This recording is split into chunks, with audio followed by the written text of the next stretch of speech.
आवाज आ रही है?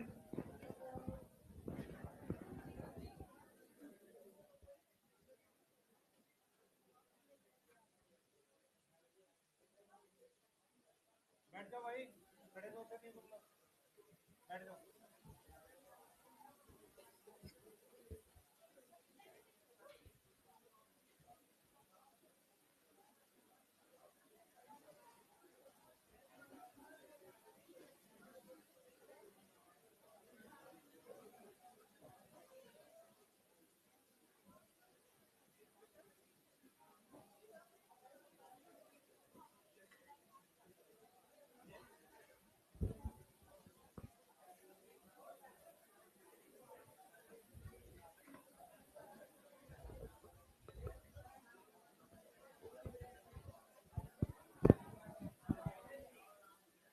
भाई बैठ जाओ सब लोग, खाना बंद कर दो।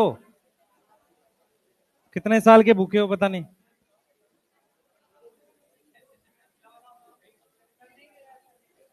रख ले भाई उसको। हाँ, बड़ी मेहनत से जीता है तूने। हाँ है। क्या चीज? क्या पहनते हैं ये है ना, घड़ी है। ब्रेसलेट पहनते हैं? क्यों नहीं पहनते यार? भाई मैं, मेरे को किसी चीज का शौक ही नहीं है। घड़ी में इसलिए पहनता हूँ, इसमें वो लगा हुआ है कि कितने किलोमीटर चले। हाँ, टाइम वाइम नहीं लगा होता है।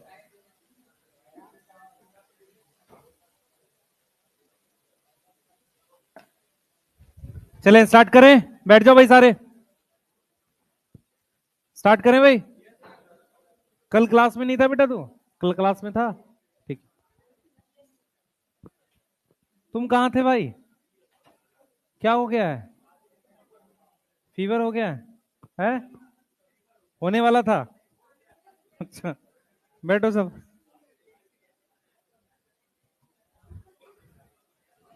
चलिए हेडिंग डालो, वायरस के को फिनिश करते हैं। बैठो बेटा जल्दी से।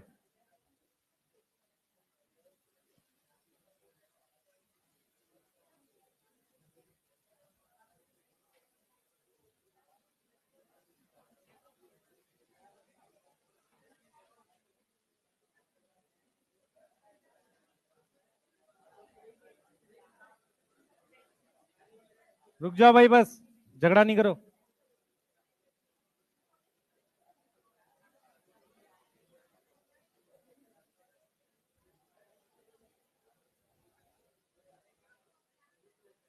लास्ट क्या पढ़ा हमने? वायरस के बारे में पढ़ रहे थे। ठीक है,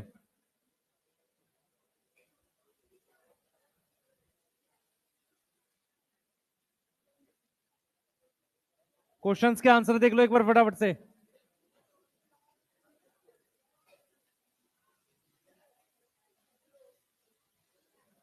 इसके आंसर्स देख लो फटाफट से, चलो जल्दी बैठो बेटा। भाई जो लास्ट पीछे बैठे, पीछे तो आ गया, इधर नहीं, सबसे आ गया, यहाँ बैठ। जो ये पीछे बैठते हैं उनको में आवाज पहुंचती भी है कि समझ नहीं आती आवाज? मैं ये जानना चाह रहा हूं। हैं? समझ आती है पीछे जो बैठे हुए हैं?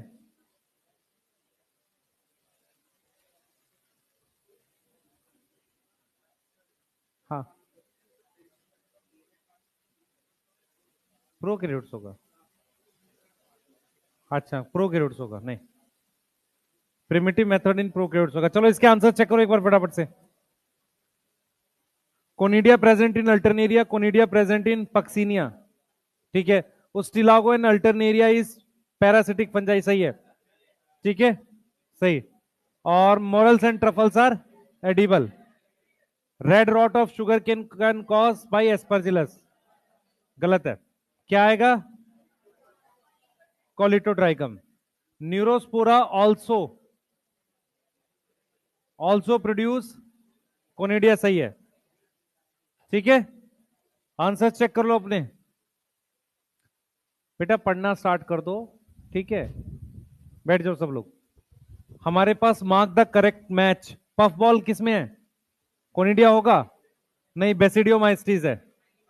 ईस्ट नॉन फिलामेंटस है। ये ठीक है, ये गलत है। सही है। एल्ब्यूगो में राइजो जाइगोस्पोर सही है। ओस्टिलागो ये सही है। इनकरेक्ट पूछा हुआ है बेटा। एल्ब्यूगो में जाइगोस्पोर भी तो होगा ना, फाइकोमाइस्टीज है। सेक्सुअल स्पोर की बात कर रहा है वो। इसमें इनकरेक्ट पूछा है, डी आएगा। अल्टरनेरिया में बेटा डाई कैरियन नहीं होगा। बच्चे बैठ जाओ सब लोग। ठीक है, नेक्स्ट करते हैं। Mark the correctly match. Toadstool सही है।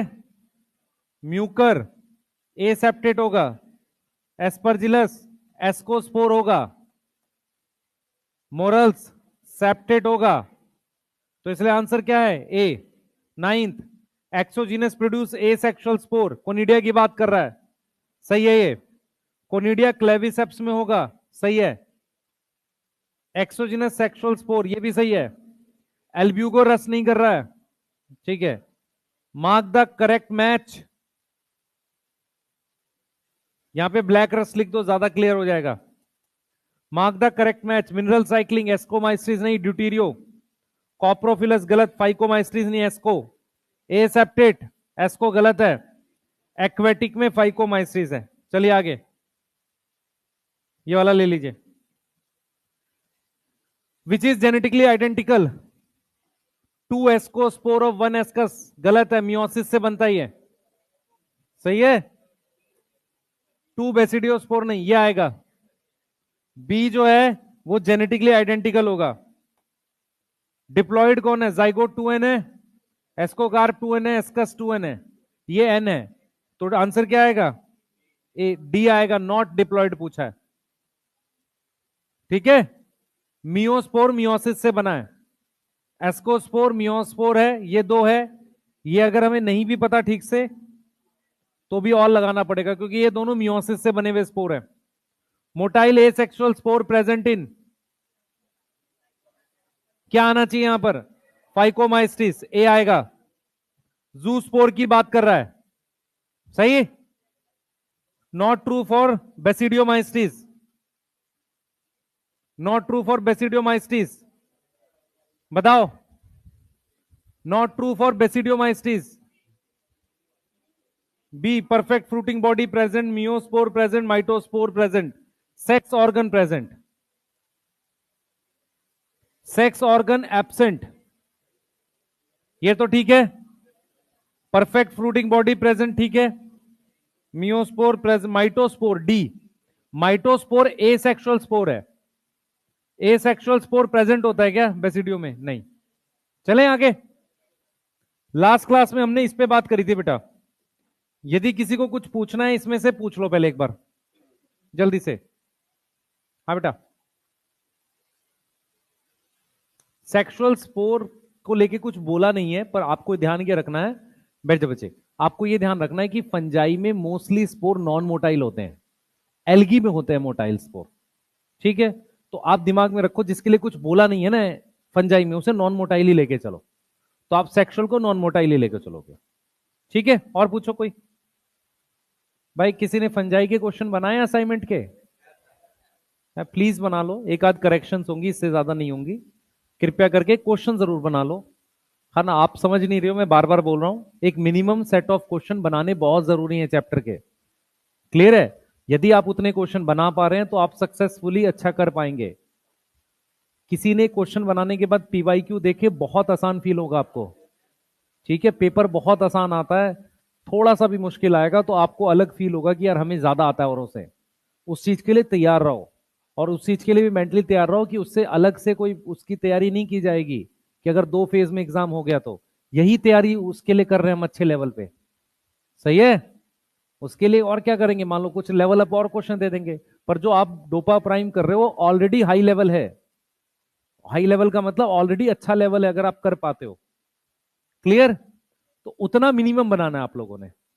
सही है, ठीक, उतना मिनिमम करना है। आप में से बहुत बच्चों की क्लास भी छूटती है, कुछ लोगों को पुराने नोट्स लिखे आता है, लेकिन इन सब में एक बात कॉमन होनी चाहिए, आपने असाइनमेंट जरूर सॉल्व किया जो मैं दे रहा हूं। समझो इस बात को, ये बहुत मुश्किल है। इधर सुनो बच्चे, बच्चे इधर ध्यान दो, आप दोनों बात कर रहे हैं, मेरी सुन ले भाई। मैं ये कह रहा हूं ये बहुत मुश्किल है मैं हर एक बच्चे को इंडिविजुअल डाउट बता पाऊं। सही है, चाहे 20 भी होते तब भी नहीं बता सकते। समझो इस चीज को। लेकिन आपके अगर कोई स्पेसिफिक डाउट है आप आके पूछना चाहते हो, मना नहीं है। लेकिन ऑफलाइन में सिलेक्शन कैसे होता है मैं आपको, जो हमें समझ आती है, एक मिनिमम सेट ऑफ क्वेश्चन होते हैं जो हमें हर एक बच्चे को सॉल्व कराने हैं। ठीक है, ये मिनिमम इंप्रूवमेंट है जो होनी चाहिए आप में, उससे आपका सिलेक्शन हो सकता है। उसके बाद जितना आप ऊपर कर ले जाओ। क्लियर? इसलिए मैं बार बार बोल रहा हूं, मैं चैप्टर वाइज स्पेसिफिक इसलिए दे रहा हूं आप लोगों को, आप उतने मिनिमम क्वेश्चन जरूर बनाएं। उसके अलावा आप जो बनाना चाहो बनाओ। ठीक है, कुछ मैं मेरी सजेशन ये है कि कुछ बुक्स अब आउटडेटेड हो गई, उन्हें छोड़ दो, है ना। ठीक है, एमटीजी में अब उतने अच्छे क्वेश्चन, मतलब उनके क्वेश्चन क्या होते हैं, वो कुछ कुछ बीच में एक्स्ट्रा एनसीईआरटी के बाहर का फेंक देते हैं उसमें, उससे बच्चे को लगता है मेरे को कुछ नहीं आता। ना करो वो चीज फिर। क्लियर है? किसी की टेस्ट सीरीज देने जाते हो जहां पर एक्स्ट्रा क्वेश्चन आते हैं एनसीईआरटी के बाहर के, मत दो। ठीक, क्योंकि एनसीईआरटी के बाहर का आपको नुकसान पहुंचाएगा। तो आपको क्या करना है, एक फील होना चाहिए कि मुझे चैप्टर आ गया। उसका बेस्ट तरीका यही है, एक minimum set of question her chapter के बनाने हैं, और देख लेना मेरा कौन सा सही है गलत है। इसीलिए मैं वीडियो सोल्यूशन रिकॉर्ड करके दे रहा हूं, और कोई रीजन नहीं है, क्योंकि जो भी बच्चे उसको बना रहे हैं कम से कम सोल्यूशन मिल जाए। क्लियर है? और मैं यूट्यूब पे भी इसलिए दे रहा हूँ बेटा, आपको नहीं पता है, बहुत सारे बच्चों को ये बात या नहीं भी पता है, आपके अलावा भी बहुत सारे बच्चे डिफरेंट डिफरेंट प्लेटफॉर्म से पढ़ रहे होते हैं या 2-3 साल से पढ़े हैं। तो वो कहीं ना कहीं वो असाइनमेंट सॉल्व करके उम्मीद रखते हैं कि इसका सोल्यूशन मिल जाए। हम भले ही दूसरे सिस्टम में, कोई दिक्कत नहीं उससे। लेकिन पॉइंट ये है कि आप डायरेक्ट डाउट पूछ सकते हो, कोई मना नहीं है। तो मिनिमम क्वेश्चन जरूर बनाओ। कुछ की क्लासेस छोड़ती हैं, कुछ डेलिबरेटली छोड़ते हैं कि हमें आती कोई बात नहीं, ठीक है। लेकिन जब वो चैप्टर खत्म हो आपको वो असाइनमेंट बनाना है। ठीक है, मैं कभी किसी को इस बात के लिए फोर्स कर ही नहीं रहा, क्योंकि मेरा भी मानना है कि बहुत सारों की बायो ठीक होगी, पर क्या हम उसको 360 पे लेकर ना जाएं। क्लियर? वहां ले जाना है हमें। ठीक है, सही है। आगे चलेंगे बेटा। ये हमारे पास कहानी थी लास्ट, हमने वायरस के स्ट्रक्चर की बात करी थी। सही है, ठीक है। अब यहां पर हमें क्या करना है बेटा, जेनेटिक मटेरियल पे मैंने लग रहा है कि कुछ डाटा गलत लिखवा दिया था वायरस को लेके, कुछ बच्चे पिछली क्लास में ही बोल रहे थे, नास नीचे जो बैच पढ़ रहे थे हम लोग। अब थोड़ा सा हम लोग डाटा रिफाइन करते हैं। हम जेनेटिक मटेरियल ऑफ वायरस पे बात कर रहे हैं। किस पे बात कर रहे हैं? वायरस के जेनेटिक मटेरियल पे। हाँ भाई, किसी भी लिविंग सेल में जेनेटिक मटेरियल आरएनए हो सकता है? नहीं, किसी भी लिविंग सेल में आरएनए नहीं हो सकता। वायरस अकेला ऐसा है जिसके पास आरएनए है। ठीक है, वायरस अकेला है जिसके पास आरएनए है। ठीक है, क्लियर है? हाँ, वायरस अकेला है जिसके पास क्या है, आरएनए है। ठीक है, अब जरा ये देखो बेटा, वायरस में जेनेटिक मटेरियल आरएनए डीएनए कुछ भी हो सकता है। इस डीएनए और आरएनए, आरएनए डीएनए कुछ भी हो सकता है। अब हम इसको कैसे लेकर चल रहे हैं, ऐसे हमारे पास क्या क्या पॉसिबिलिटीज हैं एक बार बना लेते हैं और उसी को लिख देंगे फटाफट से।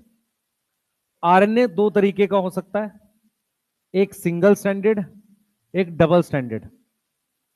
ठीक है, एक डीएनए कैसा हो सकता है, डबल स्टैंडर्ड, और एक सिंगल स्टैंडर्ड।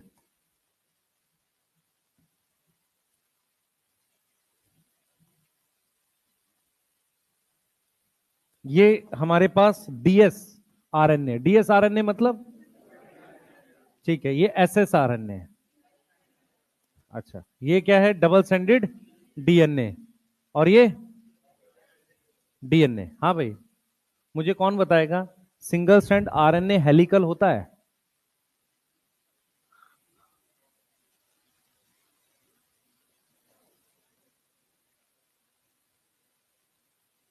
हाँ भाई, कौन बता रहा है ये बात? सिंगल स्ट्रैंड आरएनए हेलिकल होता है? जल्दी बोलो।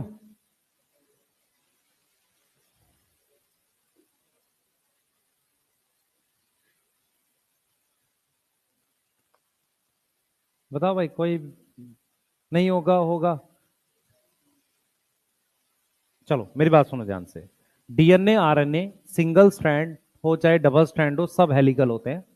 ठीक है, सुनते रहना रीजन क्या होता है। मेरी बात सुनो, आप क्या करते हो, डीएनए को डबल हेलिक्स लिखते हो। तो ये एक हेलिक्स है, दूसरा हेलिक्स ये है, तो ये भी हेलिक्स है, ये भी हेलिक्स है। समझो, देखो इधर समझो। डीएनए ऐसे घूम रहा है एक धागा, उसी के पैरेलल दूसरा धागा घूम रहा है। तो डीएनए डबल हेलिक्स इसलिए नहीं है कि मतलब दोनों साथ आएंगे तब हेलिक्स बन रहा है। वो सिंगल भी हेलिक्स था, पर दो धागे पैरेलल हेलिक्स हैं, इसलिए डबल स्ट्रैंड कह रहे हैं। डबल हेलिक्स क्यों है? क्योंकि दो हेलिक्स हैं। तो सिंगल स्ट्रैंड वाला भी हेलिकल होता है। हेलिकल का क्या मतलब होता है? इस तरीके से होता है। समझ आ रहा है? बोलो। ठीक है, मैं ये एक सवाल क्यों पूछ रहा हूं, मेरी बात समझना, क्योंकि मुझे एक क्वेश्चन दिख रहा है इस डायग्राम में, इस चित्र में। कहां गया भाई वो? एक टीएमवी का डायग्राम होगा, ये रहा। इस डायग्राम में मुझे एक स्ट्रक्चर दिख रहा है। ये डायग्राम किसका है? हमारे टीएमवी का है। ठीक है, पुरानी किताबों में या पुराने डाटा जो है उसमें ऐसा पढ़ाया जाता था कि ये कैप्सोमियर के नंबर 2130 होते हैं। ये हमारे काम की बात नहीं है। हमारे काम की बात ये है कि सबसे पहला ये वायरस फर्स्ट डिस्कवर है, याद रहेगा। दूसरी हमारे काम की बात ये है कि इसका जो प्रोटीन कोट है, प्रोटीन का कवर है, वो हेलिकल है। हेलिकल कैसे है मैं समझाता हूं आपको। हेलिकल बोल लो या स्पाइरल बोल लो। मान लो ये धागा ले लो, इस धागे में आपने ये लगा दिया कैप्सोमियर, और अब इसको आप घुमा दो चारों तरफ, ऐसा बन जाएगा। चारों तरफ घुमाने का मतलब क्या है मैं बताता हूं। ये कुछ ऐसा बन जाएगा। मैं क्या कह रहा हूं आपको कि आपने एक धागा लिया, उस पर कैप्सोमियर लगा दिया और ऐसे घुमा दिया, तो ऐसा स्ट्रक्चर दिखेगा। ये समझ पा रहे हो? तो मेरा पॉइंट ये है कि इसके अंदर कैप्सिड ये हेलिकल है, और साथ के साथ इसमें आरएनए भी है। ये आरएनए कैसा है? तो क्या ये भी हेलिकल है? हाँ। तो कोई स्टेटमेंट बेस्ड क्वेश्चन आ सकता है इस टॉपिक से, जहां पर वो ये कह सकता है कि टोबैको मोज़ोइक वायरस में हमारे पास प्रोटीन कोट में हेलिकल सिमेट्री है, उसके साथ साथ जेनेटिक मटेरियल भी हेलिकल है। क्योंकि जेनेटिक मटेरियल हेलिकल होता ही है, चाहे वो आरएनए हो चाहे डीएनए हो। बात समझ में आ रही है? बोलो। बहुत सारे बच्चे, ये किसी प्रीवियस ईयर का क्वेश्चन है, बहुत सारे बच्चे इस बात को रट लेते हैं कि इस वायरस का आरएनए हेलिकल है। आरएनए सबका हेलिकल है, डीएनए सबका हेलिकल है। मेरी बात समझ में आ रही है? इसका प्रोटीन कवर भी हेलिकल। हेलिकल का क्या मतलब है? कैप्सोमियर को ऐसे बांध के घुमा दिया है, इसे ही हेलिकल बोलते हैं, और इसे ही इलोंगेटेड या सिलेंड्रिकल बोलते हैं। समझ आ रहा है? क्लियर है? सही है। और हमारा खास फोकस इस वायरस पे क्यों है? क्योंकि ये फर्स्ट डिस्कवर्ड वायरस है। सही। अब एक दूसरे वायरस पे नजर मारते हैं। इस वायरस का नाम है टीएमवी। ये ऑक्टाहेड्रल है और ये सिलेंड्रिकल है। यहां से लेकर यहां तक पूरा ही प्रोटीन कवर है ये। सही है। पर जेनेटिक मटेरियल सिर्फ हेड में होता है। हेड में क्या होता है? डबल स्ट्रैंडेड डीएनए प्रेजेंट होता है। Yes, double stranded DNA present होता है। ठीक है, मेरी बात समझ में आ रही है? डबल स्ट्रैंडेड डीएनए प्रेजेंट होता है। ये जो शीट है, ये डीएनए इसमें से होता हुआ जाता है। और जाता कैसे देखो, ये बैक्टीरिया है। बैक्टीरियोफाज अपनी टेल की मदद से, इस टेल की मदद से यहां अटैच होता है। क्लियर है? टेल की मदद से क्या होता है? अटैच होता है।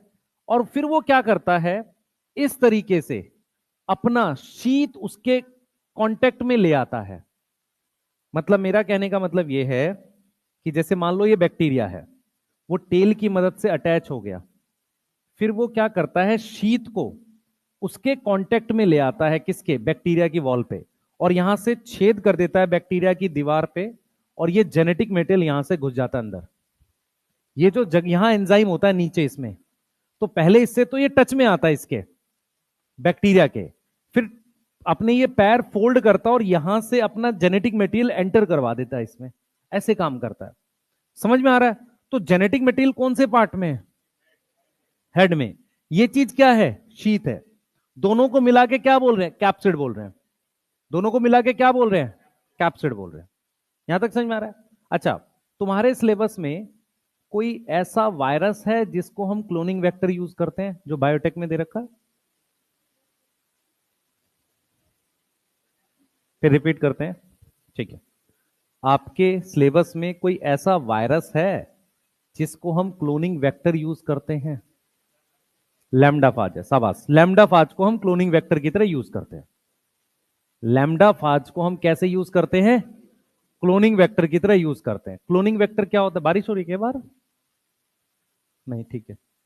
क्लोनिंग वेक्टर की तरह किसको यूज करते हैं? लैम्डा फाज को। क्लोनिंग वेक्टर क्या होता है? जिससे कॉपी बनाते हैं, ठीक है। क्लोनिंग वेक्टर एक तो प्लाज्मिड होता है, याद है सबको? ठीक है, प्लाज्मिड होता है। मैं क्यों पूछना चाह रहा हूं, क्योंकि मैं यही बता देता हूं, और ये शायद आपको कोई बताएगा नहीं ये बात, मैं बता देता हूं जरूर से, क्योंकि आपके काम का है। ठीक है, मैं क्या बता रहा हूं सुनो। मेरा कहने का मतलब यह है कि एक वायरस है जिसका नाम लैम्डा फाज है। मान लो ये लैम्डा फाज है। इसके अंदर डबल स्ट्रैंडेड डीएनए होता है। क्या होता है? Double stranded DNA. ये लैम्डा फाज है। लैम्डा फाज है, ठीक। इसका डीएनए का साइज होता है 48502 बेस पेयर। कहां लिखा है? मॉलिक्यूलर जेनेटिक्स में, ठीक है। यदि मैं इसको 1000 से डिवाइड कर दूं तो ये 48.5 केबी आ जाएगा, किलो बेस पेयर। इतनी बात में डाउट है किसी को? भाई बेस पेयर को किलो बेस पेयर में तो 1000 से डिवाइड कर देंगे, ठीक है। तो इसका मतलब इसका साइज लगभग 48 केबी का है। प्लाज्मिड 10 केबी का होता है लगभग। मेरा सवाल यह है आपसे, ये लैम्डा फाज का डीएनए ऐसे होता है, और ये जब बैक्टीरिया के अंदर एंटर करता है ना, इसको क्लोनिंग वेक्टर की तरह यूज कर सकते हैं। मेरा सवाल यह है आपसे कि लैम्डा फाज का डीएनए लीनियर होता है कि सर्कुलर होता है? और यदि लीनियर है तो क्या लीनियर डीएनए कभी क्लोनिंग वेक्टर की तरह यूज कर सकते हैं, हां या ना? मेरा सवाल सिर्फ आपसे इतना है, क्या डिफरेंस पता है आप लोगों को लीनियर और सर्कुलर में? This DNA is this DNA is circular. क्या लीनियर डीएनए को हम क्लोनिंग वेक्टर की तरह यूज कर सकते हैं, हां या ना? कैसे करेंगे? कैसे करेंगे? अच्छा, एक चीज और। क्लोनिंग वेक्टर यूज करने के लिए हम सबसे पहले क्या करते हैं? उस पर रिस्ट्रिक्शन साइट होती है, ठीक है। एक काम करते हैं, इसको काटते हैं तो इसके टुकड़े होके ये ऐसे खुल जाएगा, ऐसे खुल जाएगा। इसको काटेंगे तो दो टुकड़े हो जाएंगे, फिर कहां लगाओगे जीन? लीनियर डीएनए कभी भी क्लोनिंग वेक्टर की तरह यूज हो ही नहीं सकता। समझ आ रहा है? एक्चुअल में मैं आपको सिर्फ इतना समझा रहा हूं, जो भी वायरस जिसके पास लीनियर डीएनए हो, उनमें से हम उस वायरस को क्लोनिंग वेक्टर की तरह यूज करते हैं जिसका डीएनए होस्ट के अंदर जाके सर्कुलर बन जाता है। लैम्डा फाज एक ऐसा वायरस है जिसका डीएनए होस्ट के अंदर जाके क्या बन जाता है? सर्कुलर। होता लीनियर है, उसके अंदर जाके सर्कुलर बन जाता है। इसीलिए उसको हम क्लोनिंग वेक्टर की तरह यूज कर सकते हैं। किसको किसको समझ में आया? किसको किसको कुछ नहीं समझ में आया, ये बताओ पहले। रिस्ट्रिक्शन एंजाइम से काटने को, कभी मेरी बात सुनना बेटा, देख समझ। अगर किसी चीज को गोल है, काटेगी यहां पर खुल जाएगा, बीच में जीन तभी लगाएगी ना जब ये एंड और ये एंड जुड़ सकता होगा। किसी लीनियर डीएनए को काटेगी, ये टुकड़े दूर चले जाएंगे, फिर कहां जीन लगाएगी? समझ आ रहा है? Cloning vector has to be circular, ठीक है। और कोई ऑप्शन है ही नहीं, क्योंकि खुले हुए एंड में जीन अपने आप जुड़ेगी ना, है, ठीक है। तो इसका मतलब बैक्टीरियोफाज जो होता है, लैम्डाफाज, उसका डीएनए में मैं नोट में लिखवा दूंगा आपको। ये आपको बायोटेक में हेल्प करने वाला है। ये वाली बातें समझ में आ गई जो मैंने इस पे बताई है? ये समझ में आ गया? इसका डीएनए कैसा है, सॉरी आरएनए कैसा है? हेलिकल। क्योंकि आपको हमेशा याद रखना है, चाहे डीएनए हो आरएनए हो, हमेशा कैसा होता है? हेलिकल होता है। सब ये हेलिकल ही होता है। क्लियर है? हेलिकल होता क्यों है, कौन बताएगा?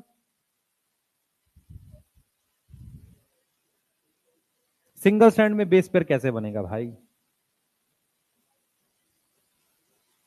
हाइड्रोजन बॉन्ड बनाता है यार, कोई चीज सीधी है वो ऐसे करेगा तो कहीं ना कहीं हाइड्रोजन बॉन्ड बनते होंगे, है ना। हेलिक्स बनाने के लिए क्या चाहिए? हाइड्रोजन बॉन्ड चाहिए। नहीं बनाएगा हाइड्रोजन बॉन्ड? बनाएगा। आ जाओ, डबल स्टैंडर्ड आरएनए नहीं करना एग्जांपल, सिंगल स्टैंड आरएनए के एग्जांपल लिखने जा रहा हूं। HIV मैंने पहले भी लिखवाया है, MMR। बेटा सुनो ध्यान से, HIV एक अलग वायरस है, पर मैंने ये शॉर्ट फॉर्म इसलिए लिखी है ताकि आप याद कर सको। तो S से याद कर लो HIV, I से याद कर लो इन्फ्लुएंजा। ये जो मैं डाटा लिखवाता हूं, एक्सपेक्ट करता हूं कोई मुश्किल क्वेश्चन आएगा तो आप कर ले जाओगे। TMV फर्स्ट वायरस डिस्कवर है, यस क्लियर। पहला वायरस कौन सा डिस्कवर्ड है? TMV। मीजल्स भी वायरस से होती है, मम्स भी वायरस से होती है, और रुबेला, देखो इसका टीका आता है MMR का, मीजल्स मम्स रुबेला का। पर यहां पर मैं R को रेबिस लिख रहा हूं क्योंकि रेबिस वायरस से होती है। दूसरे R को मैं राइनो लिख रहा हूं, राइनो वायरस कॉमन कोल्ड करता है। उसके अलावा आपके पास कोविड का वायरस भी जो है वो सिंगल स्ट्रैंड RNA वायरस है, याद रहेगा, क्लियर है। डबल स्टैंडर्ड आयरन इसका वायरस जो है, आप चिकन पॉक्स याद कर सकते हो, चिकन पॉक्स, काउ पॉक्स या स्मॉल पॉक्स, ये सब ठीक है। उसके अलावा हेपेटाइटिस का वायरस सुना है सबने। उसके अलावा हर्पिस, हर्पिस क्या होती है? ऐसा स्किन पे, ध्यान से सुनेंगे, स्किन पर हमारे पास ऐसा डिजीज हो जाती है जिसमें ऐसा लगता है जल गया अचानक से बहुत ज्यादा, मतलब रेड रेड हो जाता है, ऐसा लगता है हाथ पे जल गया और बहुत पेन होता है सिवियर, उसे हर्पिस कहते हैं। गांव में उस पर झाड़ा वाड़ा लगवाने कहीं भेज देते हैं उसको, ठीक है, वो कहीं देते हैं कि इससे जाके कुछ वो करेगा, है ना, तो छोड़ दो, वो तो अलग चीज है। तो ये चिकन पॉक्स, हेपेटाइटिस, हर्पिस, ये कौन से वायरस है? Double standard DNA। इसके अलावा आप क्या बात करोगे? बैक्टीरियोफाज। क्या याद रखोगे? बैक्टीरियोफाज। और एक नाम मैंने आपको बता दिया, lambda phage, yes, lambda phage. Single strand DNA 5x174, ये वायरस है, क्लियर है, सही है। अब देखो इसका क्वेश्चन क्या आएगा, मैं बताता हूं क्वेश्चन क्या आएगा। एक क्वेश्चन आप किसी की टेस्ट सीरीज में कभी देखोगे, इस तरीके से बॉक्स बना देगा और नाम लिख देगा, मीजल्स, टाइफाइड, समझो यार ध्यान से, मीजल्स, टाइफाइड, स्लीपिंग सिकनेस, ऐसे काफी सारी डिजीज लिख देगा और काउंट करवाएगा कितनी वायरस से हो रही है। समझ आ रहा है? ये डाटा उस क्वेश्चन में हेल्प करेगा आपको, क्लियर, सही है। बहुत रेयर चांस है कि ऐसा कोई क्वेश्चन आए ये पूछ ले कि किस वायरस में कौन सा है, RNA है, DNA है, पर ये डाटा आपको कहां हेल्प करेगा? ये पहचानने में कि ये डिजीज किसकी है, वायरस की है। आ रहा समझ? बताओ बेटा, बोलो, सही है ना? क्वेश्चन समझ में आया कैसा आएगा? मान लो मैं 5 डिजीज लिख दूं, टाइफाइड, कॉलेरा, मीजल्स, सही है, एड्स, इन्फ्लुएंजा, कॉमन कोल्ड, ऐसे करके उसमें से काउंट करवा सकते हैं कि कितनी डिजीज किसकी है, वायरस की है। ये वाला क्वेश्चन कर ले जाओगे, ठीक है। हम इसका एग्जाम्पल नहीं लिख रहे। दूसरा, एनसीईआरटी ने कुछ नोट लिखे हैं आपके लिए। सबसे पहले एनसीईआरटी कहती है bacteriophage mostly double standard RNA होता है। क्या होता है? RNA नहीं, DNA, सोए हुए आधे, डबल स्टैंडर्ड DNA होता है। प्लांट वायरस, हाँ भाई, सिंगल स्टैंड RNA होता है। एनिमल वायरस में सिंगल स्टैंड DNA नहीं होता, बाकी सब है। एनिमल वायरस क्या होगा बताओ? सबसे पहले सिंगल स्टैंड RNA है, और क्या है? डबल स्टैंडर्ड DNA है, और डबल स्टैंड RNA है। क्या नहीं है? सिंगल स्टैंड DNA नहीं है। ये एनसीईआरटी ने डाटा दिया है आपको, ये एनसीईआरटी का डाटा, मेरा नहीं, क्लियर। ये एनसीईआरटी कह रही है। कोई ऐसा बैक्टीरियोफाज बताओ जिसमें RNA होता है, पढ़ाया मैंने कहीं ना कहीं। कोई ऐसा बैक्टीरियोफाज जिसमें RNA होता है? नॉर्मली बैक्टीरियोफाज में DNA होता है। क्यूबी बैक्टीरियोफाज, मॉलिक्यूलर जेनेटिक्स में लिखा है, मॉलिक्यूलर जेनेटिक्स में जहां लिखा है ना, feature of good genetic material, याद आ रहा है किसी को? बेटा ना याद आना गलत नहीं है, पर याद कर लो ना उसे। मैं कह रहा हूं all bacteriophage have double stranded DNA except QB. QB सही है, तो नोट में लिख देते हैं क्यूबी बैक्टीरियोफाज में क्या है, हैव क्या, सिंगल स्ट्रैंड आरएनए। सही है, ये आपके मॉलिक्यूलर जेनेटिक्स वाले चैप्टर में लिखा है। क्लियर?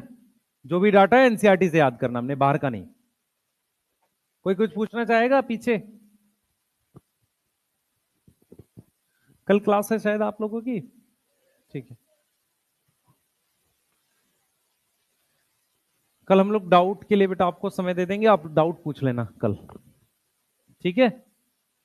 कल बायोलॉजिकल क्लासिफिकेशन के जो क्वेश्चंस आपके नहीं बने हुए आप उनके डाउट पूछ सकते हैं, ठीक है। मेरी 3:30 बजे क्लास होगी दूसरी वाली ऑनलाइन की, तो कल आपकी क्लास शायद 1-1:30 बजे तक है ना? 2 क्लास है ना कल आपकी? 3 कैसे हो गई? 2 ही तो है। वीटी सर नहीं लेंगे बेटा, उनकी तो ऑनलाइन क्लास है।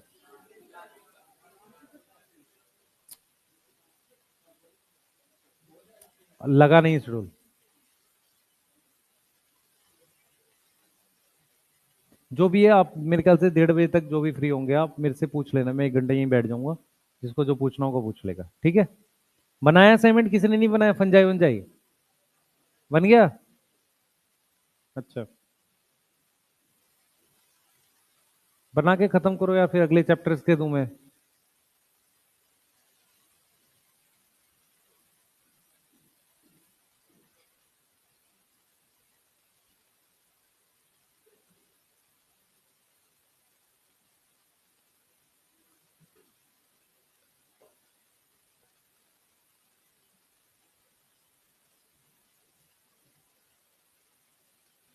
हो गया बेटा?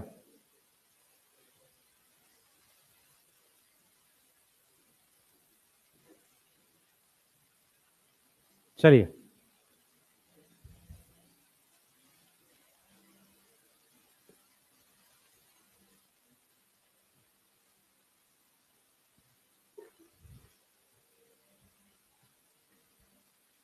कुछ लाइनें एनसीईआरटी की मैं को थोड़ी सी क्लियर करनी है, जिसको डाउट है वो पूछ लेगा।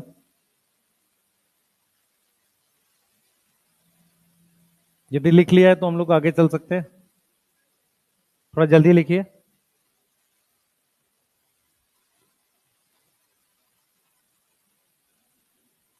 जल्दी करो बेटा।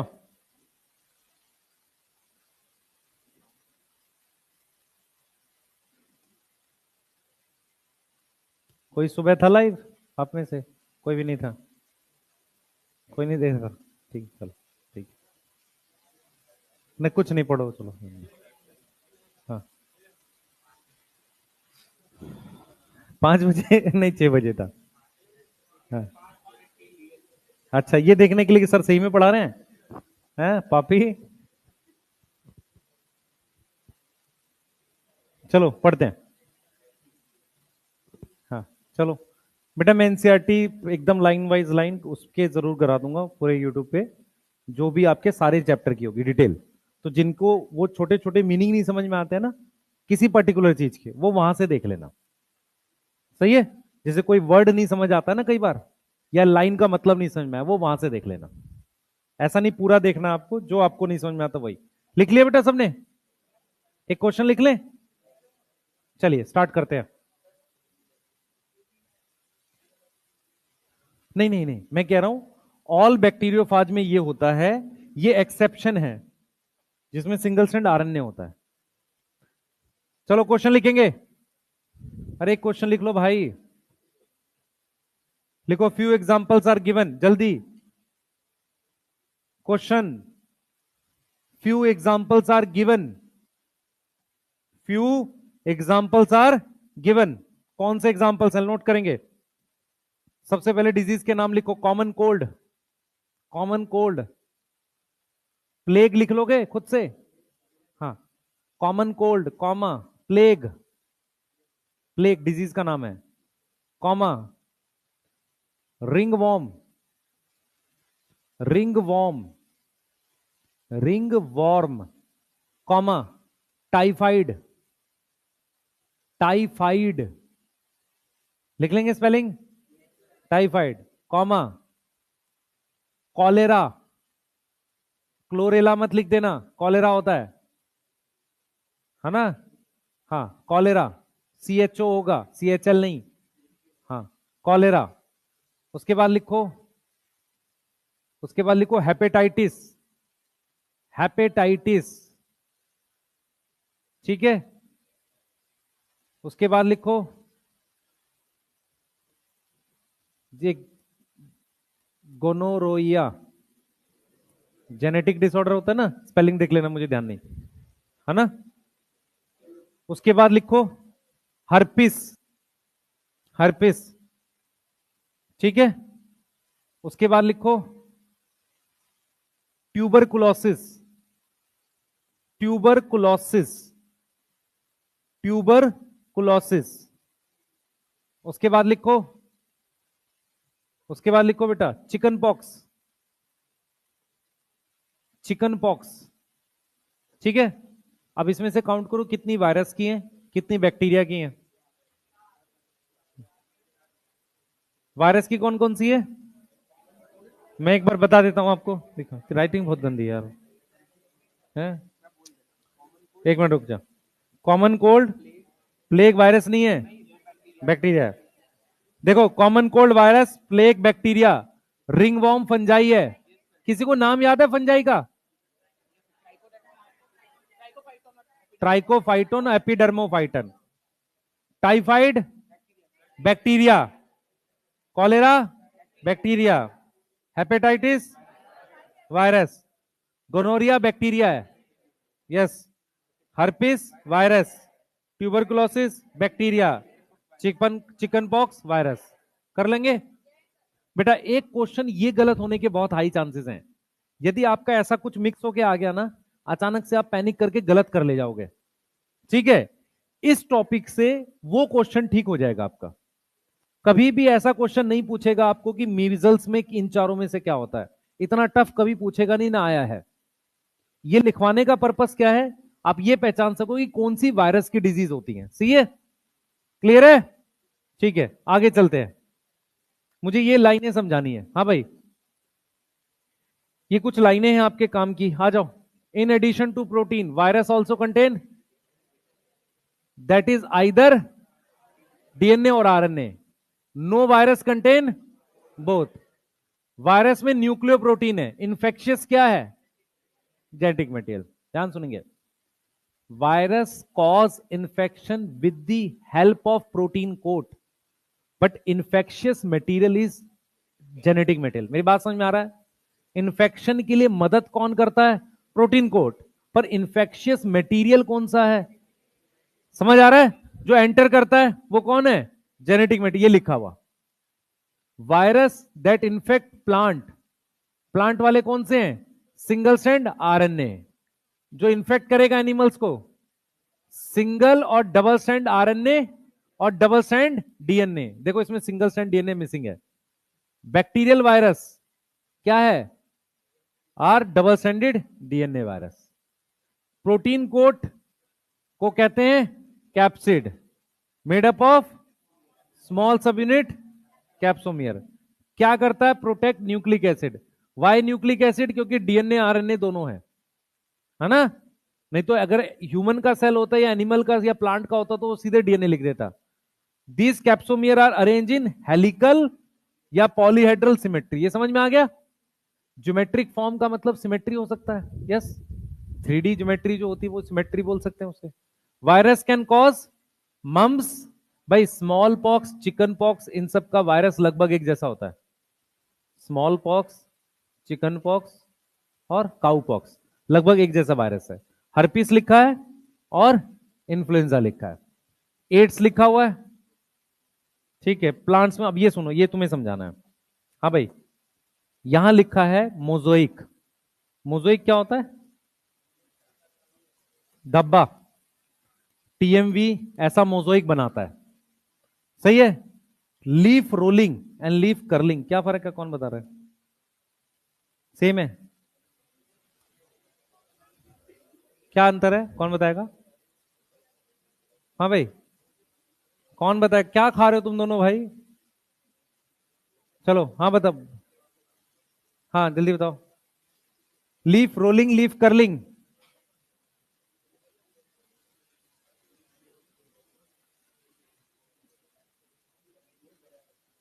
अच्छा इधर सुनो, सर सुनो। लीफ सीधी होती है, अगर ऐसे फोल्ड करे कर्लिंग, ऐसे फोल्ड करे रोलिंग। आपने देखा लंबाई की लीफ होती है, अगर वो ऐसे फोल्ड कर जाती है उसे कर्लिंग बोलेंगे। सही है, ये समझ में आ रहा है? और रोलिंग जो होगी वो ऐसे आगे की तरफ से ऐसे। ये लीफ है, ऐसे फोल्ड करे रोलिंग, साइड में से फोल्ड करे कर्लिंग। समझ में आ रहा है? ये दो अलग अलग चीजें हैं, पर मतलब मेनली लीफ का सरफेस एरिया डिक्रीज कर रहे हैं। ये क्या है, येलोविंग। येलोइंग मतलब लीफ येलो हो गई। वीन क्लियरिंग क्या होता है बेटा?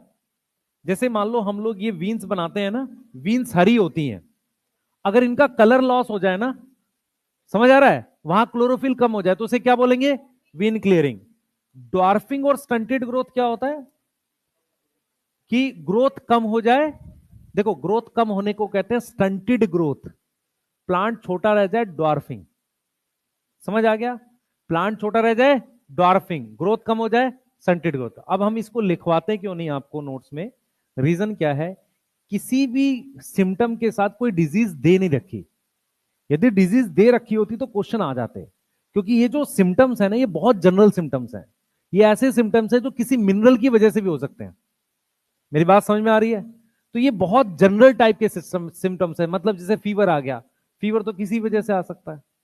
सही है, चोट लगेगी तो फीवर आता है, एग्जाम है तो फीवर है, कुछ भी हो सकता। मेरी बात समझ पा रहे हो मैं जनरली क्या कर रहा हूं? तो वो कोई सिम्टम नहीं है जिसे, इसलिए हम इसको नहीं पढ़ाते, पर इसकी मीनिंग आपको बता दी हमने।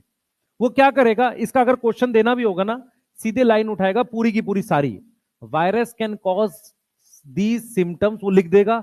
और वो सही और गलत स्टेटमेंट में है, मतलब सही है, मतलब हमने अगर पढ़ी हुई है तो हम ये पहचान लेंगे हाँ वायरस के लिए लिखी है। पर कोई सिम्टम के साथ कोई वायरस उसने कभी पढ़ाया नहीं है, सिर्फ एक पढ़ा रखा है, क्या? Mosaic, TMV. यस, ठीक है। आ जाते हैं, हम लोग बात कर रहे हैं वायरॉइड्स पे, आ जाओ। हेडिंग डालो वायरस। बेटा हमें साइकिल नहीं पढ़नी, लाइटिक वगैरह सिलेबस में नहीं है तुम्हारे। ट्रांसडक्शन में जितना बता दिया उतना याद रखेंगे, अलग से नहीं पढ़ेंगे, ठीक है? हेडिंग डालो वायरॉइड्स क्या होता है, क्या होता है भाई वायरॉइड्स?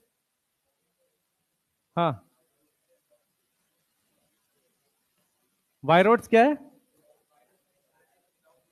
ठीक है, इधर देखिए भाई, सुने ध्यान से, सुन लो सब लोग। वायरॉइड्स क्या है, सुन लो। सबसे पहले क्या हुआ था, 1971 की बात है, मेरी बात सुनना ध्यान से। अभी हम लोग की जो एनसीईआरटी पब्लिश है आपकी, वो 2004-5 की पहली बार पब्लिश हुई थी। उसके बाद वायरॉइड्स पहले से दे रखा था, प्रायोन्स बाद में ऐड हुआ था। पहला पॉइंट समझ में आ गया? दूसरा पॉइंट क्या है बेटा, अभी वायरॉइड्स प्रायोन्स के अलावा भी बहुत सारी चीजें डिस्कवर हो चुकी होंगी, पर बहुत प्रॉपर तरीके से नहीं पता, तो इसलिए बुक्स में ऐड नहीं हुई है, हो सकता है ऐड हो जाए बाद में। वायरॉइड क्या होता है, 1971 में हमने देखा कि पोटैटो में खास तरह की शेप बन रही है। पोटैटो लंबे होते जा रहे हैं, पतले और लंबे होते जा रहे हैं। जब हमने उनमें देखा तो हमें एक इन्फेक्शियस मटेरियल मिला। क्या मिला? एक इन्फेक्शियस मटेरियल जैसा वायरस है। उसको हमने अलग से नाम दिया वायरॉइड, क्योंकि उसके बाहर प्रोटीन कवर नहीं था। नहीं तो मैं उसे वायरस ही बोल देता। अगर प्रोटीन कवर होता तो मैं क्या बोल देता? वायरस बोल देता।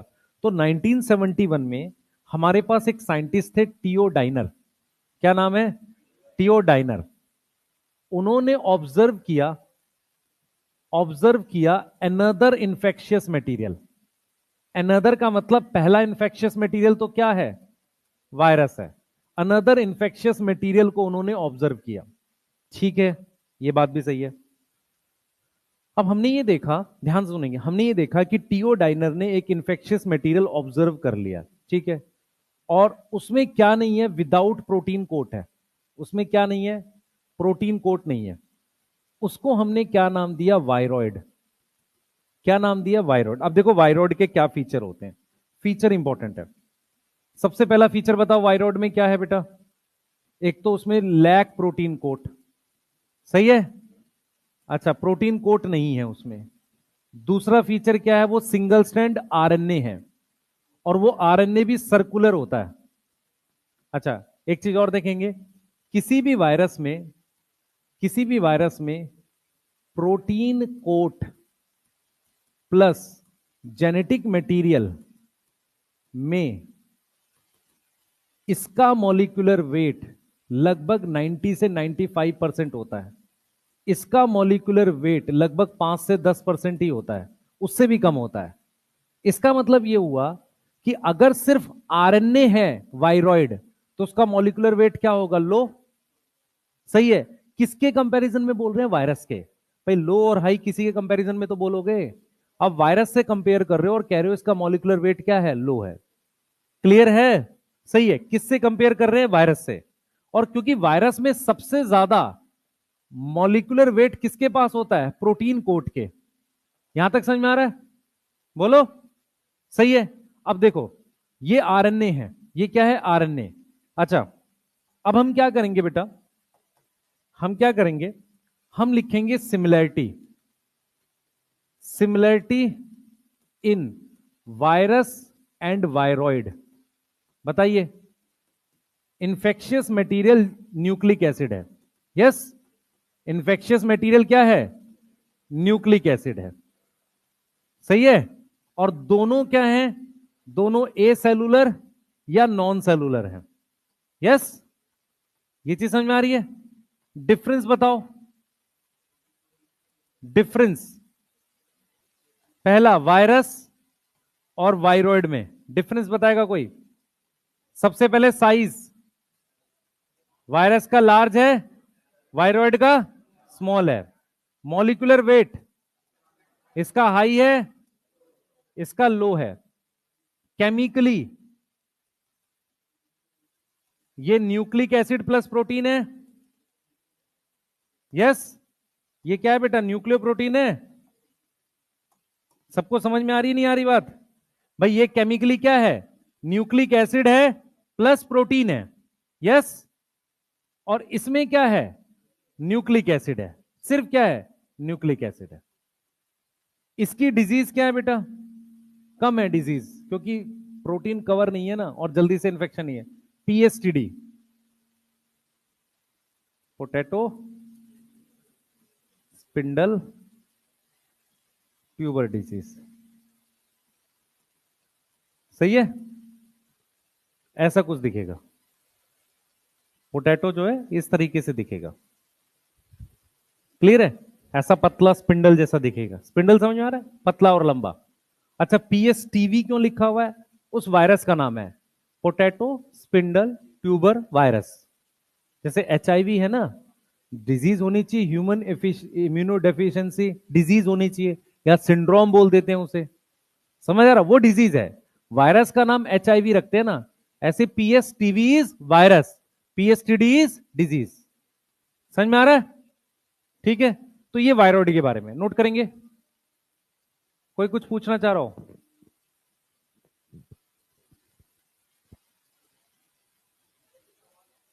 आवाज वहां से अजीब सा आ रहा है, अभी भी आ रहा है।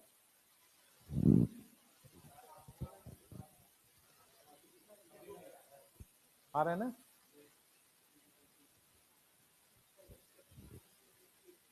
न्यूक्लिक एसिड है, क्योंकि वो है ना आरएनए। अभी भी आ रहा है क्या, सो बंद करवा दो फिर। कोई बोलो बेटा, बाहर किसी को बोल देना एक बार, कोई है बच्चे, एक बार बाहर बोल दो, किसी को बुला दो बस।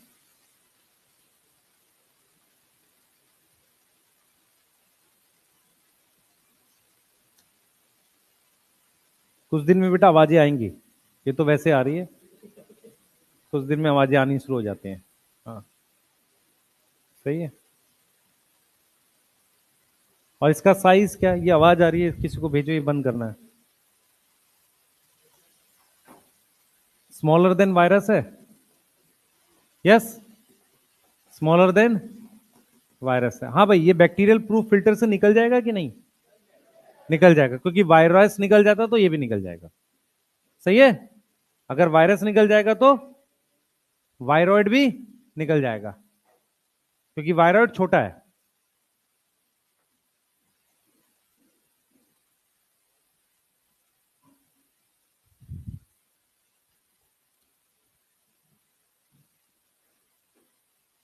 और पूछे, कुछ पूछना है बेटा?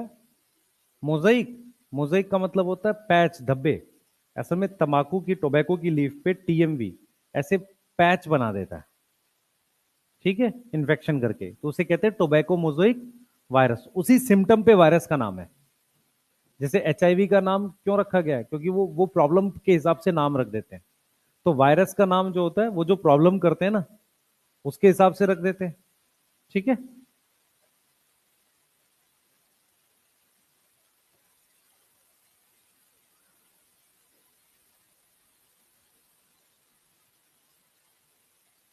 लिख लिया? लिख लो जल्दी से।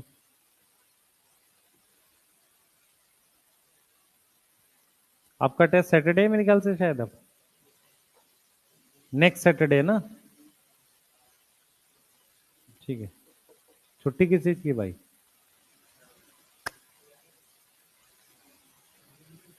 हाँ, छुट्टी करनी है, क्यों? 17 को 17 है, डेट 17 ही है। हाँ, 15 अगस्त को बेटा वो है, थर्सडे है ना? हाँ,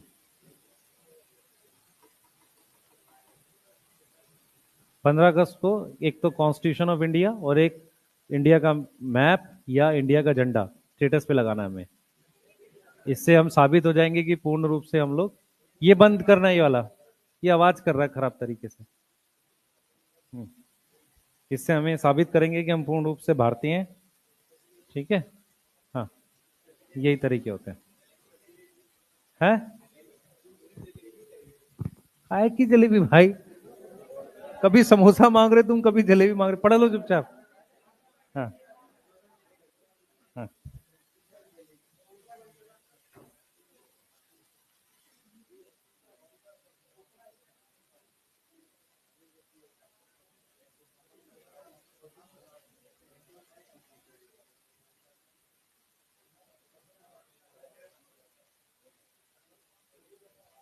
आ रही है आवाज? ठीक है, ठीक है। पीछे तक आ रही है भाई? हैं? ये वाली स्क्रीन बंद हो गई? वो स्क्रीन नहीं चल रही, आप देखिए एक बार प्लीज। चलो भाई आगे पढ़ेंगे। लिख लिया? जल्दी करो यार, चैप्टर खत्म करना ही है यार।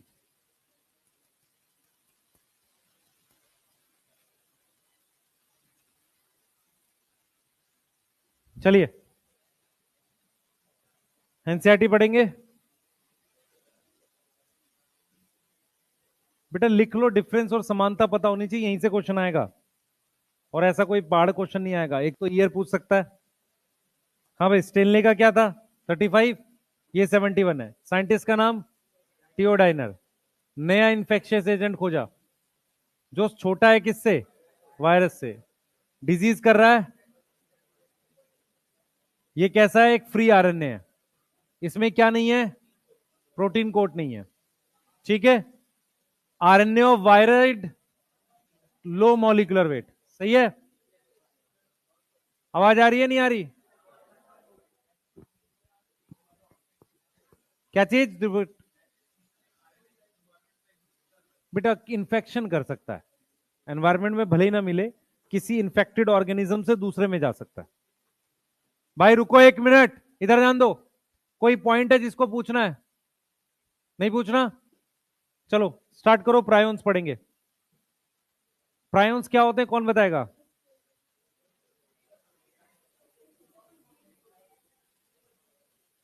कौन बताएगा प्रायोन्स? 3 जरूरी पॉइंट है प्रायोन्स पे, याद रखना। पहले एक बात सुनो ध्यान से जो मैं बोलूंगा अब। सुन लो भाई। पहले देखो, घर में क्या है, मान लो किसी के घर में 2-3 बच्चे हैं, ठीक है। एक बच्चा जो है वो बढ़िया अपना स्कूल स्कूल जाता है, सब काम कर रहा है। एक बच्चा ऐसा है जो कोई काम नहीं कर रहा, अपना मस्त टीवी देख रहा है, ठीक है। पेरेंट्स, सुन लो सुन लो, सुन लो भाई। पेरेंट्स क्या कहते हैं उसको? नहीं कर रहा, ठीक है, जो कोई और कर लेगा। तो अपना टकर टाइम खराब, दो तीन बार समझा दी, मानता नहीं है, ठीक, छोड़ देते हैं। ठीक है। गड़बड़ तब होती है, एक तो वो घर में काम नहीं कर रहा, दूसरा बाहर जाके पड़ोसी को परेशान कर रहा। प्रायोन्स एक्चुअल में क्या है? पहली बात तो क्या है, घर का बिगड़ा हुआ बच्चा है, मतलब एक ऐसी प्रोटीन है, जब वो फोल्ड हो रही थी वो गलत फोल्ड हो गई। तो अपने अंदर गलत फोल्ड हो गई, कोई दिक्कत नहीं, हम नई बना लेंगे। समझ आ रहा है?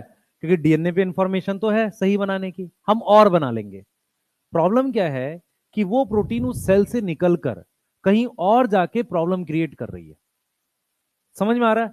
तो सबसे पहले अपने दिमाग में ये बिठाना है कि प्रायोन्स एक्चुअल में रॉन्गली फोल्डेड प्रोटीन है। सही है? घर का वो बच्चा जो बिगड़ गया है, पहला। दूसरा, वो क्या कर रहा है, वो घर में ना काम करे चल जाएगा, हम और प्रोटीन बना लेंगे, क्योंकि प्रोटीन तो और बनती ही है ना, कई कॉपीज बनती है। जैसे अगर मैं कहता हूं आपके पास इंसुलिन है एक, उसमें एक इतनी बड़ी, मान लो आपके पास बॉटल आती है छोटी सी, उसमें इंसुलिन है, तो इंसुलिन का कोई एक इंसुलिन थोड़ी है, उसके तो बहुत सारे मॉलिक्यूल्स होते हैं। तो ऐसे ही हम बहुत सारी प्रोटीन बना सकते हैं सेम तरह की, तो हम और बना लेंगे अगर खराब बन गई। प्रॉब्लम यह है कि वो जो गलत फोल्ड हुई हुई प्रोटीन है, वो सेल से निकलकर कहीं जाकर प्रॉब्लम करती है किसी दूसरे सेल को, और उसका फेवरेट सेल है नुकसान पहुंचाने वाला, ब्रेन का न्यूरॉन। तो इसीलिए इसीलिए प्रायोन सबसे पहले याद रखो एक प्रोटीन है। यदि प्रोटीन है तो वो वायरस की प्रोटीन जितना ही साइज होगा। समझ में आ रहा है? मॉलिक्यूलर वेट भी वायरस जितना ही होगा, क्योंकि प्रायोन्स में सिर्फ प्रोटीन है और वायरस में प्रोटीन प्लस जेनेटिक मटेरियल था, और जेनेटिक मटेरियल का ज्यादा कंट्रीब्यूशन है नहीं मॉलिक्यूलर वेट में। तो प्रायोन्स का साइज और मॉलिक्यूलर वेट किससे मैच करेगा? वायरस से। क्या प्रायोन्स इंफेक्शियस है? यस। रीजन क्या है? क्योंकि किसी दूसरे सेल को नुकसान पहुंचा रही है। समझ आ रहा है? 3 पॉइंट है। पहला, prions are wrongly folded protein. दूसरा, उसका आकार, साइज किसके बराबर है? वायरस के बराबर है। तीसरा point, it can cause neurological problem. ये 3 पॉइंट याद रख सकते हैं, इसके अलावा कोई क्वेश्चन नहीं आएगा इस पे। क्लियर है? तो सबसे पहले प्रायोन्स क्या है? ये भी इंफेक्शियस एजेंट है। सही है? ये भी क्या है? इंफेक्शियस एजेंट है। सही है? जो बेसिकली क्या है? रॉन्गली या एबनॉर्मल फोल्डेड प्रोटीन है। यस। गलत फोल्डेड क्या है बेटा? प्रोटीन है। ये बात समझ में आ रही है? इनका साइज सिमिलर टू वायरस हो गया, साइज सिमिलर टू वायरस हो गया। समझ आ रहा है? और ये क्या करते हैं बेटा? Responsible for neurological problem. Neurological मतलब ब्रेन जैसी, ब्रेन में कुछ प्रॉब्लम कर रहे हैं ये। अब यहां पर आपको एक चीज ध्यान रखनी है, इसकी कुछ डिजीज के नाम है। पहली डिजीज है बीएससी। अब देखो, बोवाइन वर्ड उनके लिए होता है जो कैटल्स होती है ना, गाय भैंस, इनके लिए बोवाइन वर्ड भी यूज करते हैं। सही है? क्लियर है? जैसे हम लोग क्या करते हैं, ह्यूमन इंसुलिन होता है, इंसान का इंसुलिन। बोवाइन इंसुलिन मतलब कैटल का इंसुलिन। समझ में आ रहा है? सही है? क्लियर है?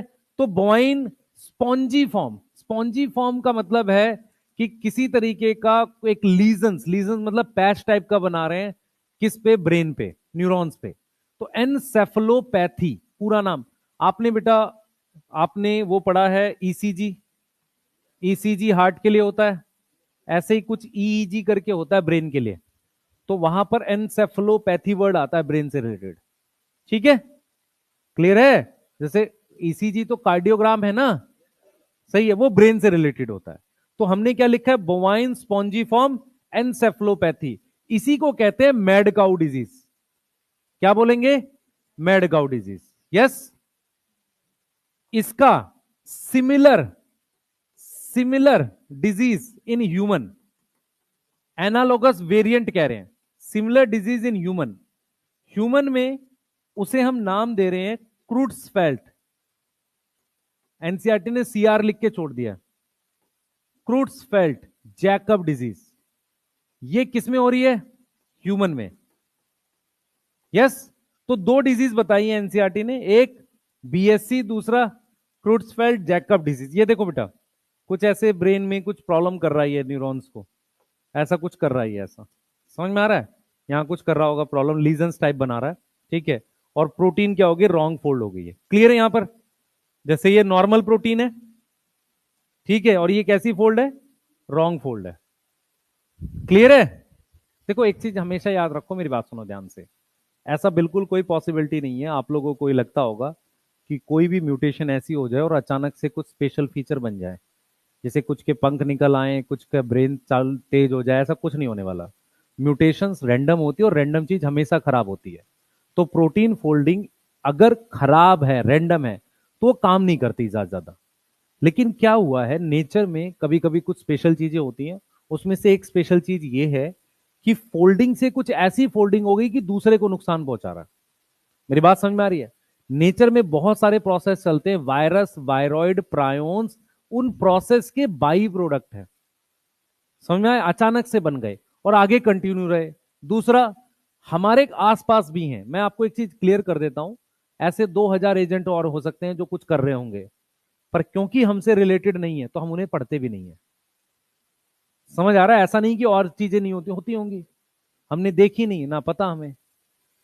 क्लियर? सही है ना?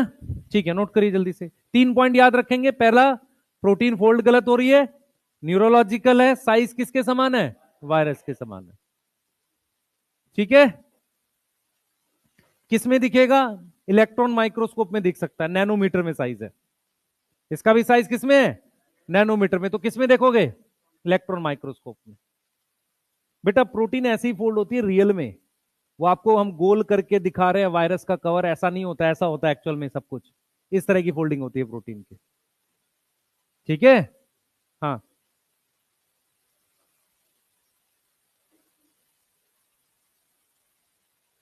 लिख लिया? ये हेलिक्स बना हुआ है, दिख रहा है किसी को? हेलिक्स में कौन सा बॉन्ड चाहिए, हाइड्रोजन बॉन्ड। पूछो। प्रायंस रीड करेंगे एक बार एनसीईआरटी। बेटा कहा है एनसीईआरटी है? हाँ बेटा, कहाँ पूछ रहे हो? हाँ बेटा। हाँ, बोल बोल। कहाँ पे ये कनेक्शन है इसका, प्रोटीन्स का। ठीक है, ये हेलिक्स बना हुआ है, ये बीटा शीट बना हुआ है। ठीक है, अल्फा हेलिक्स बीटा शीट होता है ना, वो है। चलें स्टार्ट करें।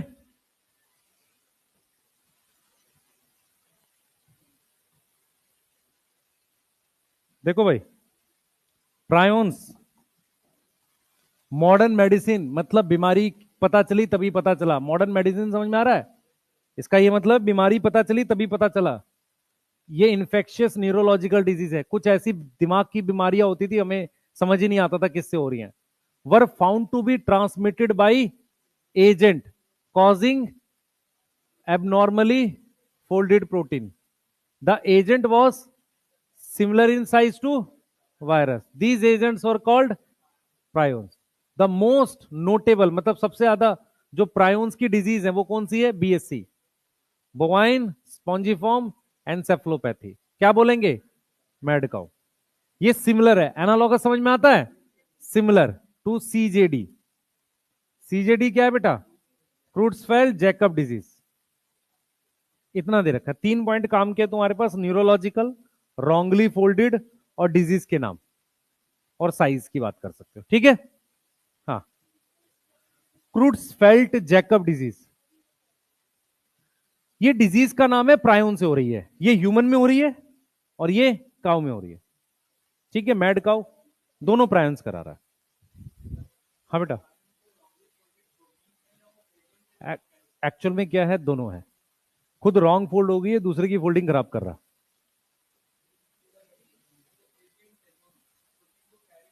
तो एजेंट है क्या वो, खुद ही रॉन्गली फोल्डेड है वो।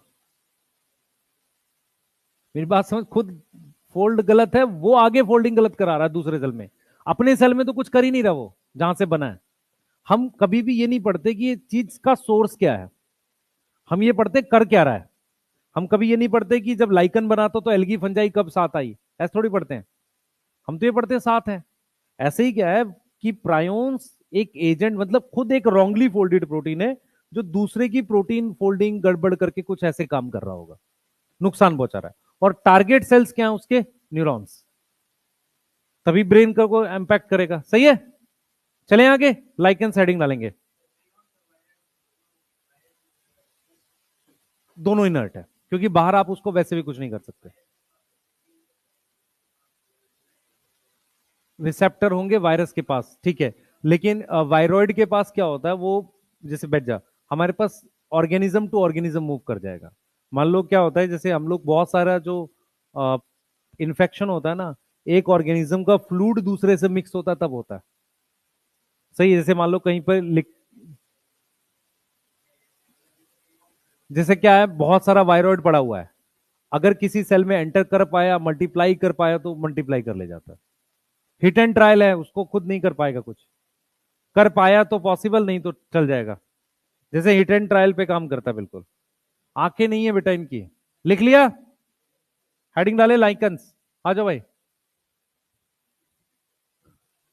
लाइकन्स सबसे पहले कैसी एसोसिएशन है? सिम्बायोटिक एसोसिएशन, किसके बीच में? Between algae and fungi. Algae का नाम क्या है? Phycobiont, yes. And fungi, fungi का नाम क्या है? माइकोबायोन्ट। ठीक है, अब मैं जो बताऊंगा उसको समझना। यहां पर कुछ इंपॉर्टेंट पॉइंट्स है जो आपको ध्यान रखने हैं। ये मेरे पास हाइफे है लाइकेन के, बोर्ड पे ध्यान दो सारे। ये हाइफे है लाइकेन के, इसके बीच में ये एल्गी के सेल्स हैं। एल्गी हमेशा यूनिसेलुलर होगी, चाहे वो साइनोबैक्टीरिया हो, चाहे सिंगल सेल की ग्रीन एल्गी हो। तो अगर मैं आपसे इंपॉर्टेंट पॉइंट्स बताऊं लाइकेन में, तो आपने क्या क्या ध्यान रखना है? सबसे ज्यादा इंपॉर्टेंट पॉइंट्स क्या क्या हैं वो आपको ध्यान रखने हैं। सबसे पहला पॉइंट जो आपको ध्यान रखना है कि एल्गी और फंजाई में से कौन ज्यादा होता है। एल्गी और फंजाई में, लाइकन में कौन ज्यादा होता है? दोनों बराबर होते हैं कि कोई एक ज्यादा होता है? फंजाई ज्यादा होता है, लगभग 90% ज्यादा होता है। अगर मैं कहूं कि एल्गी फंजाई के साथ नौकर की तरह काम कर रही है, सही है गलत है? सही है गलत है? बताओ। है, सुनो, सही है, सुनो, सही है। सही कैसे, सुन लो पहले। एक टर्म हम यूज करते हैं कई बार, जिसमें हम कहते हैं मास्टर स्लेव कॉन्सेप्ट है। रीजन बताता हूं क्यों। देखो उसने क्या किया हुआ है, पहली बात 90% फंजाई है, 10% एल्गी है। नंबर किसका ज्यादा है? फंजाई का। फंजाई दो चीज दे रही है उसको, एक तो खाना पकाने के लिए सामान दे रही है, मतलब मिनरल्स और वाटर दे रही है। ठीक है, फंजाई खुद नहीं रखती अपने पास, उसको दे रही है। उससे खाना बनवा रही है, खाना उससे ले रही है, और उसको रहने की जगह भी दे रही है। तो एक तरीके से उसने एल्गी को नौकर रखा हुआ है कि यहाँ रहना है, सामान हम देंगे, खाना पकाना है। समझ में आ रहा है मैं क्या बोल रहा हूं? इसीलिए हम मास्टर स्लेव कॉन्सेप्ट की बात करते हैं लाइकन में, क्योंकि फंजाई ज्यादा है, और फंजाई उसको क्या देती है बेटा? शेल्टर देती है। तो सबसे पहला पॉइंट क्या है? फंजाई प्रोवाइड करती है क्या? उसको खाने का सामान देगी, क्या? Minerals and water. मिनरल्स देगी और साथ में क्या देगी? पानी। उसके अलावा क्या प्रोवाइड करती है? शेल्टर, रहने की जगह। नौकर रख लिया तो यहीं खाना बनाना, यहीं रहना है। समझ में आ रहा है? परमानेंट वहीं रख लिया उसको। दूसरा क्या है बेटा? दूसरा क्या है? अच्छा, फंजाई को मिनरल वाटर से कुछ करना नहीं है। क्यों नहीं करना है? क्या करेगी वो मिनरल? फंजाई जो है हेट्रोट्रॉफिक है। हेट्रोट्रॉफिक ऑर्गेनिज्म ऑर्गेनिक चीज एब्जॉर्ब करता है, तो उसे खाना बना हुआ चाहिए ना। सही है, उसको तो खुद कुछ करना नहीं पानी मिनरल्स का। अगर कुछ कर सकता होता तो फिर उसको बुलाता क्यों एल्गी को? क्लियर है? दूसरा पॉइंट, एल्गी जो होगी, एल्गी फोटोसिंथेसिस करेगी। फोटोसिंथेसिस कौन से वाला करेगी? ऑक्सीजनिक, ऑक्सीजन बनाने वाला। यस, कौन सा करेगी? ऑक्सीजनिक करेगी। दूसरी चीज क्या है बेटा, ध्यान से सुनना, दूसरी चीज क्या है कि एल्गी जो होती है हमारे पास, एल्गी एल्गी हमारे पास कम होती है, एल्गी इज लेस, लगभग 10% के आसपास होती है। फंजाई ज्यादा होती है, फंजाई इज मोर। ठीक है, ये बात समझ में आ रही है? एल्गी कम है, फंजाई क्या है? ज्यादा है। ये बात समझ में आ रही है? क्लियर है? अब क्या होता है बेटा, एल्गी बहुत कम है। वो एल्गी कैसी है? सिंगल सेल की एल्गी है। एल्गी कैसी है हमारे पास? सिंगल सेल की एल्गी है। और सिंगल सेल की एल्गी में कौन सी एल्गी हो सकती है? या तो ग्रीन एल्गी होगी, या वो क्या हो सकता है? साइनोबैक्टीरिया। मेरी बात समझ पा रहे हो? वो क्या हो सकता है? साइनोबैक्टीरिया, जिसे हम क्या बोल सकते हैं? Blue green algae. अब क्योंकि खाना बनाने वाले लोग बहुत कम है, खाने वाले लोग ज्यादा है, लाइकन की अपनी ग्रोथ बहुत स्लो होती है। समझ में आ रहा है? लाइकन की ग्रोथ क्या होती है? स्लो होती है। लाइकन की क्या है बेटा? ग्रोथ क्या होगी? स्लो होगी। यस, लाइकन की क्या होगी? ग्रोथ बहुत स्लो होती है, बहुत धीरे धीरे बढ़ते हैं लाइकन। क्लियर है? बहुत धीरे धीरे बढ़ते हैं। क्या चीज बेटा? बच्चे, ब्लू ग्रीन एल्गी वैसे बैक्टीरिया है, लेकिन फोटोसिंथेटिक है ना, तो हमें सिंगल सेल का रखना है। या तो सिंगल सेल का मुझे एल्गी में कहां मिलता है? ग्रीन एल्गी में। क्लोरेला, क्लोराइडोमोनास टाइप की कुछ स्पीशीज होंगी। और इसमें मुझे या तो साइनोबैक्टीरिया लाइकन में रहता है, और तो क्या रहता है? सिंगल सेल की ग्रीन एल्गी। दोनों फोटोसिंथेटिक होते हैं। किसके बीच में रहेंगे? हाइफे के बीच में। यस, ठीक है। अब आ जाओ, लाइकन की ग्रोथ स्लो होती है। दूसरा, लाइकन ग्रो करता है इन लेस पॉल्यूटेड एरिया। और जैसे ही पॉल्यूशन होता है, पॉल्यूशन क्या करेगा? Pollution can kill lichen. इसीलिए लाइकन को हम क्या बोलते हैं? Pollution indicator. Lichen is pollution indicator. मेरी बात समझ में आ रही है? कौन सा पॉल्यूशन उसको मारता है? SO2 का। कौन सा पॉल्यूशन मारता है? SO2 का पॉल्यूशन। SO2 क्या है? Sulphur dioxide. कहां से आया? व्हीकल से आया। व्हीकल्स में कहां से आया? व्हीकल्स में कहां से आया? फॉसिल फ्यूल की बर्निंग से। फॉसिल फ्यूल में सल्फर कहां से आया? फॉसिल फ्यूल में सल्फर कहां से आया?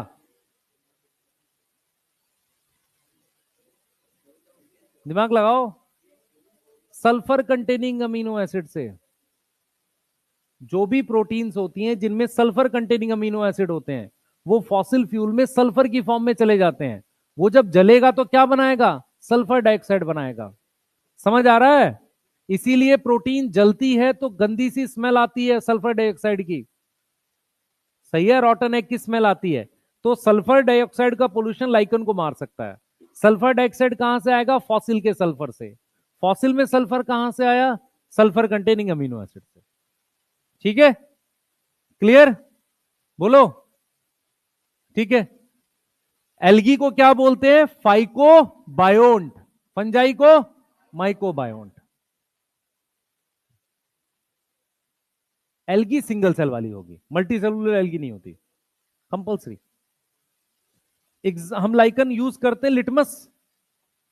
रेड, वो जो लिटमस लाते हैं ना, लिटमस कहां से मिलता है? लाइकन से।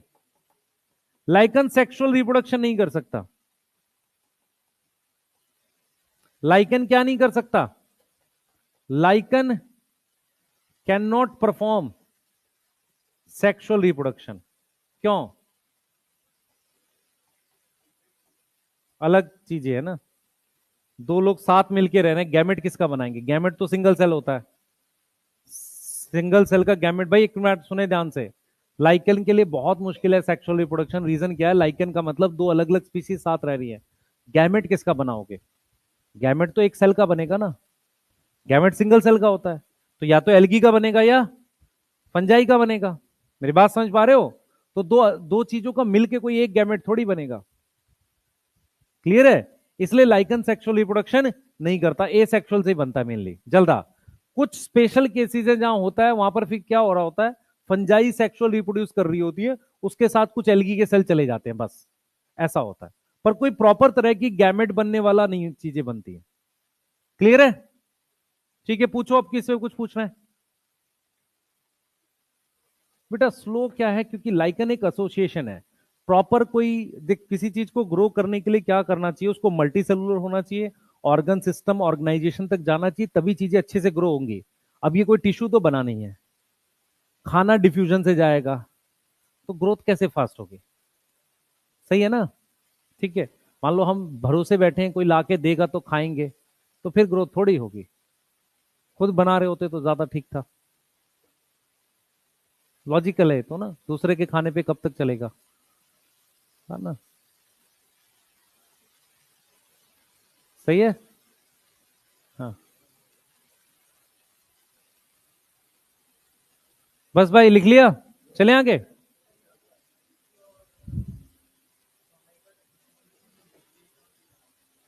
बेटा एल्गी और फंजाई है, blue green algae single cell का फोटोसिंथेटिक सेल है ना, इसलिए लेकर है। ठीक है, ब्लू ग्रीन एल्गी इसलिए लेकर है। चले आगे। कोई कुछ पूछना चाह रहा है? लाइकन में कौन ज्यादा होता है, एल्गी फंजाई? फंजाई ज्यादा होता है। फंजाई शेल्टर देता है और साथ में क्या देता है, मिनरल। कोई डिफरेंस बताएगा लाइकन और माइकोरिजा में? लाइकन और माइकोरिजा में डिफरेंस देख बेटा। लाइकन में फंजाई क्या करता है, वाटर मिनरल्स के अलावा शेल्टर देता है। माइकोरिजा में शेल्टर नहीं देता। रूट्स में रह रहा है ना, तो वो किसको शेल्टर देगा? भाई एक बड़े प्लांट की रूट्स में फंजाई के हाइफे लगे हुए हैं, उसे क्या बोलते हैं, माइकोरिजा। तो वहां शेल्टर नहीं देगा वो, वहां सिर्फ क्या काम करके देगा, मिनरल और वाटर। तो वहां कोई स्लेव वाला कॉन्सेप्ट नहीं है, वो तो खुद ये है कि भाई मैं कुछ दे रहा हूं, कुछ दे दियो मुझे। यहां प्रॉपर स्लेव का कॉन्सेप्ट है। नहीं, रूट उसको शेल्टर दे रहा हो एक अलग चीज है। फंजाई क्या शेल्टर दे रहा है रूट को? नहीं दे सकता। ठीक है। बाकी फंजाई तो वैसे भी फ्री रह सकती थी, उसको रूट ने बुलाया तू आजा, थोड़ा सा मिनरल एब्जॉर्ब। वो एक्चुअल में हाइफे कैसे काम करते हैं, रूट एयर की तरह सरफेस एरिया बढ़ा देते हैं रूट का। ठीक है, चलिए आगे चलेंगे। लिख लो बेटा जल्दी से। क्लासिफिकेशन पढ़ रहे हैं, क्लासिफिकेशन ऑफ ऑर्गेनिज्म, जल्दी फास्ट, जल्दी जल्दी।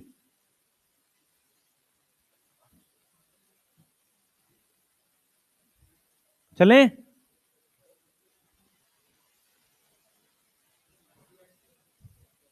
माइक्रोरीजा अलग उसमें लिखवाया नहीं, फंजाई में अलग से लिखवाऊं?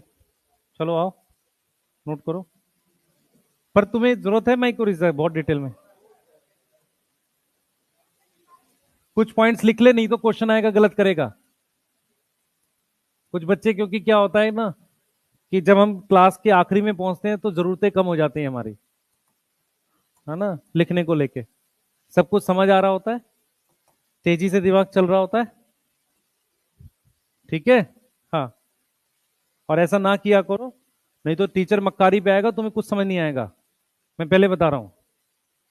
हाँ, और ऐसा लास्ट में होता है, वो एक एक दिन में इकोलॉजी पढ़ाई जाती है, हमने बहुत देखा ऐसा। हाँ, और अब तो इनऑर्गेनिक प्रॉपर पढ़ाते हैं। पहले केमिस्ट्री में दो ही सब्जेक्ट होते थे, फिजिकल और ऑर्गेनिक। इनऑर्गेनिक के नोट्स बढ़ते थे, ये तुम कर लेना, ये आता नहीं है, ये आसान है। समझ रहा है? बाकी तुम समझदार हो। प्रॉपर नोट्स पढ़ते थे, पी ब्लॉक रट लेना। खाली दो टॉपिक पढ़ा देते थे वो, इनर्ट पेरियड इफेक्ट वगैरह करके। बाकी कोई एक बैलेंसिंग पढ़ाते थे वो डी ब्लॉक की, कुछ नहीं पढ़ाते थे। बाकी तो एनसीईआरटी से खुद कर लोगे। रियल में बता रहा हूं मैं, ड्रॉपर का सिलेबस ऐसे ही चलता था। आज से 3 4 साल 5 साल पहले देखोगे तो आपको पता चलेगा इनऑर्गेनिक पढ़ाई ही नहीं जाती थी। ड्रॉपर में तो खासकर जरूरत ही नहीं है, कैसे पढ़ाएंगे।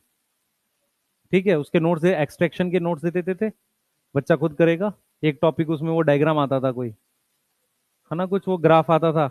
हमने खुद पूछा बच्चों से जिनके जो सिलेक्ट होते थे। होता क्या है कि लास्ट तक बच्चा वैसे भी कुछ नहीं बोलता, उसको लगता है खत्म हो जाए सिलेबस, बढ़िया है। इसलिए कह रहा हूँ ध्यान से पढ़ा करो, कोई फायदा नहीं है।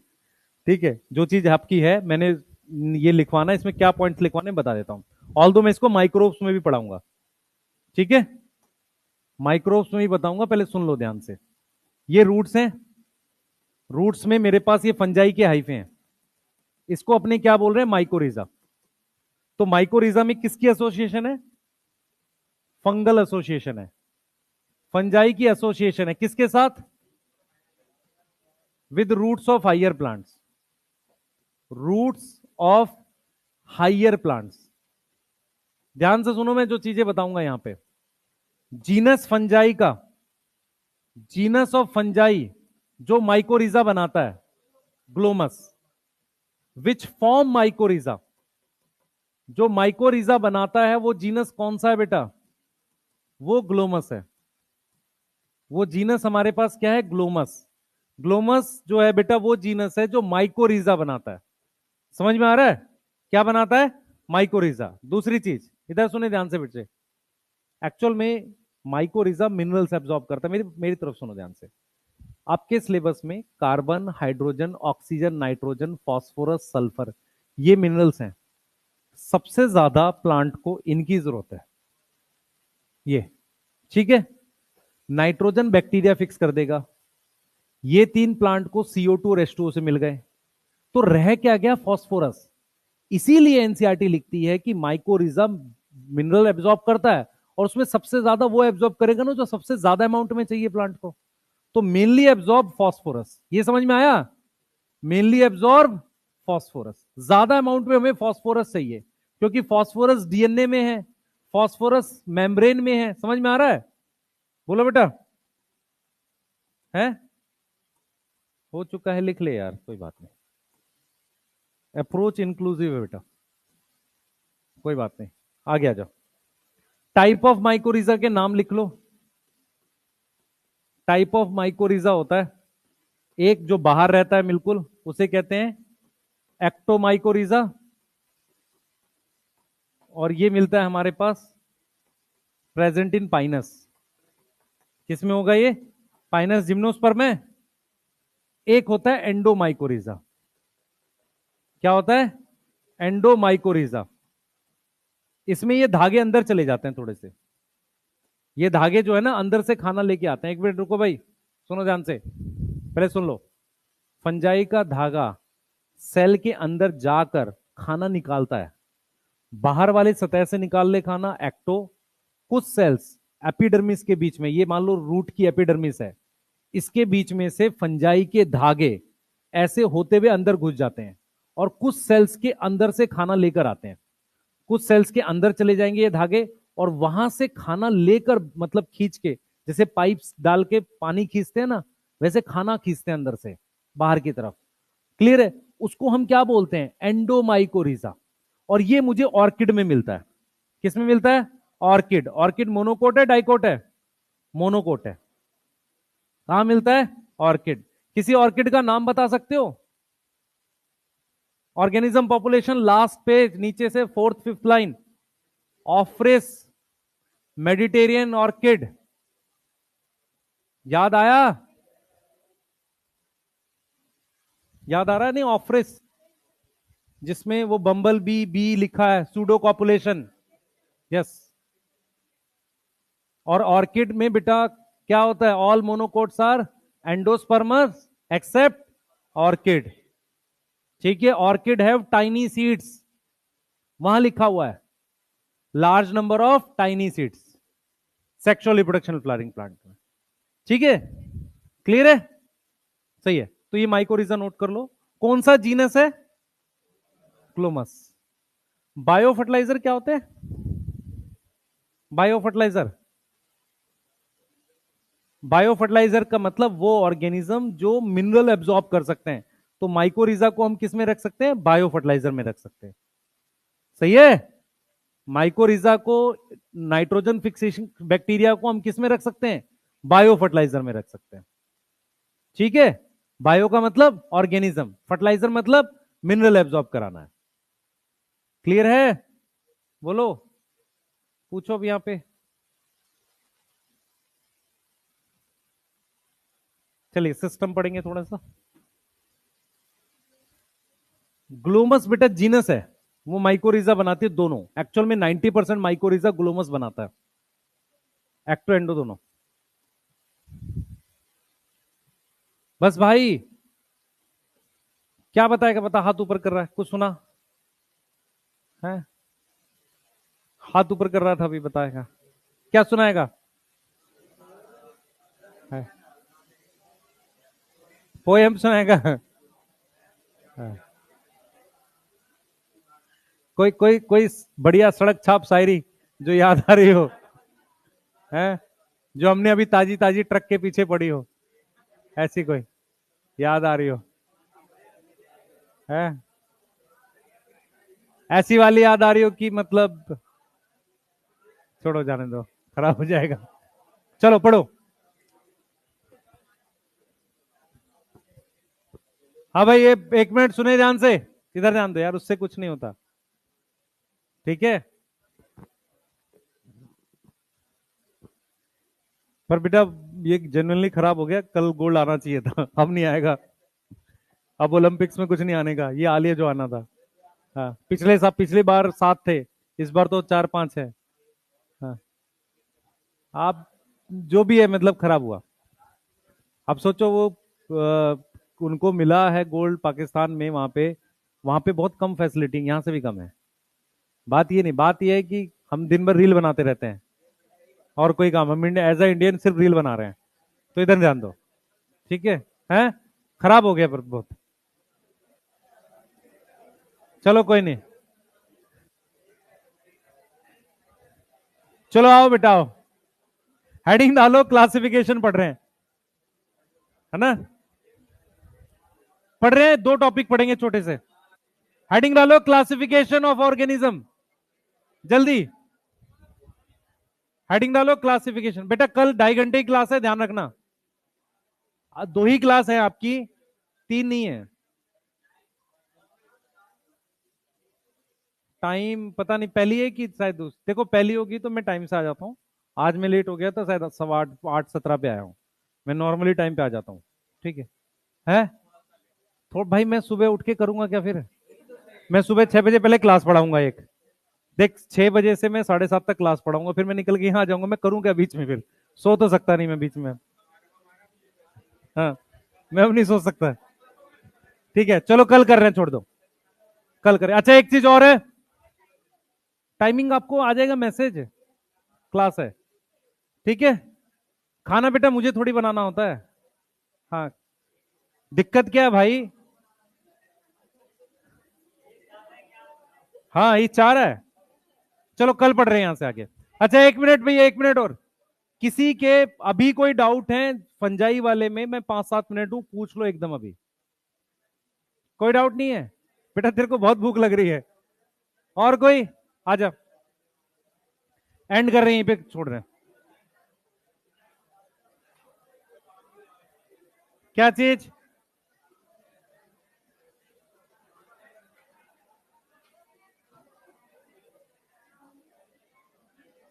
सब्जी बेच रहे हैं बेटा।